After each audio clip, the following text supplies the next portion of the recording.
Hi guys! Sa mga mahilig og mga indoor plant nga sama nako, sa mga beginner, I can recommend this type of plants, snake plant or mother-in-law tank.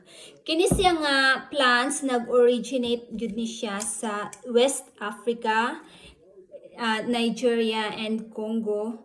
Also sa Asia na mabuhi pud ni siya. So naani sa Pilipinas. So sayon ra kayo ni siya padaghanon. Pwede ra ka mukat og dahon ani nya ibutang nimo sa tubig, sagulan nimo ang tubig ug bato. After 3 months naa na kay baby plants ani. Nya kung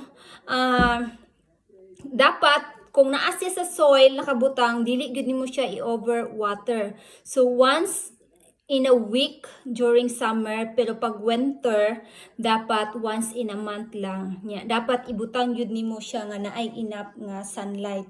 Kay dali ra ni siya malata kung ma-overwater o prone pud siya sa insects kung ma-overwater. So kini siya low maintenance lang ni siya nga plants nya kana kung busy mo. So I can recommend this type of plants, and this is a very stylish plants, and also it's air purification and approved by NASA, and also in Pong Choi kay it's bring positive energy.